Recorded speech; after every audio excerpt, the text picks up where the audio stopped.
Assalamualaikum warahmatullahi wabarakatuh. Perkenalkan, kami dari kelompok 9, saya Farida Nurjana dan rekan saya Zulfarotus Umayroh. Kami akan mempresentasikan hasil diskusi kami tentang fenomena demam Korea, salah satunya budaya K-pop. Assalamualaikum warahmatullahi wabarakatuh. Perkenalkan, nama saya Zulfarotus Umayroh. Di sini saya akan menjelaskan mengenai pemaparan fenomena demam Korea. Fenomena ini ditandai oleh banyaknya berbagai kalangan, terutama kalangan remaja, yang menyukai budaya Korea, salah satunya dalam musiknya atau K-pop. K-pop merupakan kepanjangan dari Korean populer, yang merupakan jenis musik populer yang berasal dari Korea Selatan. Fenomena tersebut ditandai banyaknya remaja yang pertama mengoleksi album dan mulai dari album pertama mereka sampai album-album berikutnya. Yang kedua, menonton konser baik itu offline maupun live online yang diadakan. Mereka tidak ragu-ragu untuk datang langsung ke tempat konser tersebut walaupun berbeda negara sekalipun. Ketiga, meniru gaya idolanya, baik dalam hal berpakaian, gaya rambut, dan yang lainnya. Keempat, membeli merchandise atau barang-barangnya. Yang kelima, mengoleksi foto idolanya. Seorang remaja yang menyukai musik ini atau K-pop dikarenakan oleh berbagai alasan. Yang pertama, lirik lagu yang dirasa memberikan motivasi. Tidak jarang lirik dari musik K-pop ini memberikan arti atau makna-makna kehidupan, contohnya seperti dalam hal perjuangan kehidupan dan pantang menyerah terhadap segala kondisi. Kedua, gaya berpakaian yang dinilai unik. Ketiga, dance atau tarian yang inovatif dan kompak yang bisa diikuti oleh remaja bahkan anak-anak. Keempat, wajah atau visual yang cantik dan tampan yang menambah daya tariknya. Kelima, terbawa arus pertemanan. Ini maksudnya yaitu seperti jika kita memiliki seorang teman yang menyukai musik tersebut, kemudian dia selalu menonton dan mendengarkannya dengan terus-menerus, sehingga suatu saat kita yang mendengarkan musik tersebut merasa tertarik dan dengan tidak sengaja kita akan menyukai musiknya tersebut. Saya akan melanjutkan presentasi dari saudara Zulfa. Akibat yang ditimbulkan jika terlalu menyukai K-pop.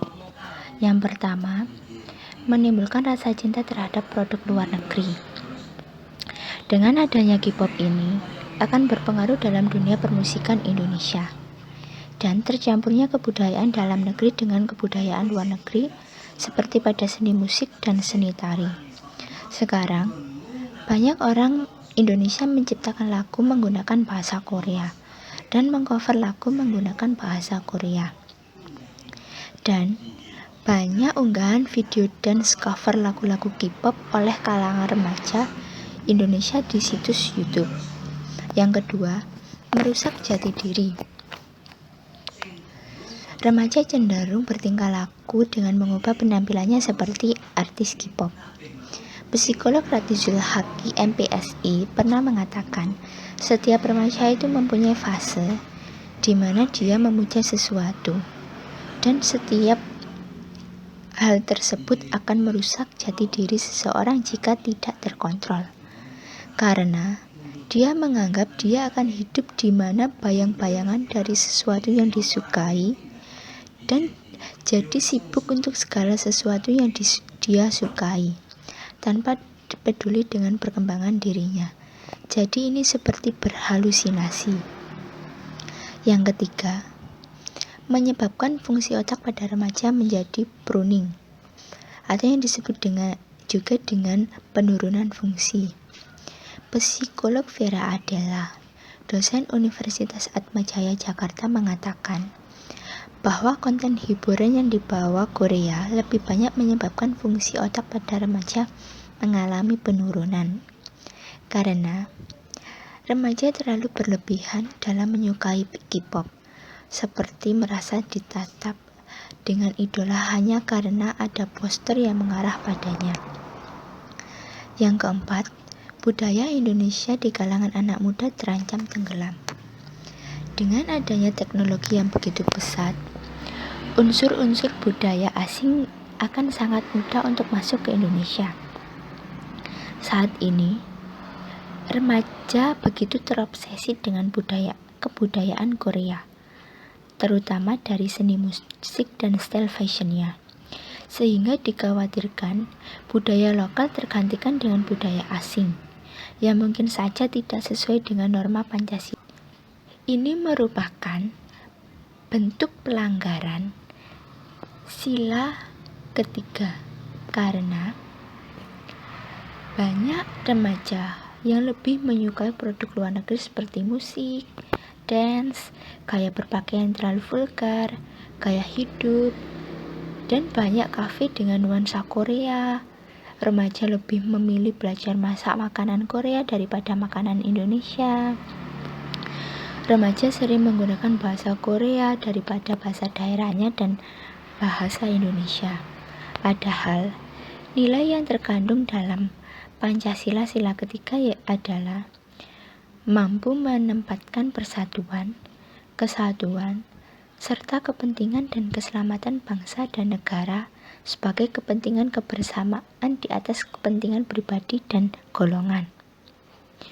Memelihara ketertiban dunia yang berdasarkan kemerdekaan, perdamaian abadi, dan keadilan sosial.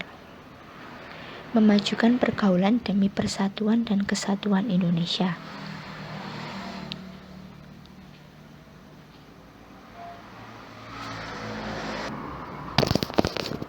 Sanggup dan rela berkorban untuk kepentingan negara dan bangsa apabila diperlukan. Mengembangkan rasa cinta, tanah air dan bangsa. Yang terakhir, mengembangkan rasa kebanggaan berkebangsaan dan bertanah air Indonesia. Cara penyelesaiannya yaitu yang pertama, peran orang tua. Di sini peran orang tua sangat diperlukan.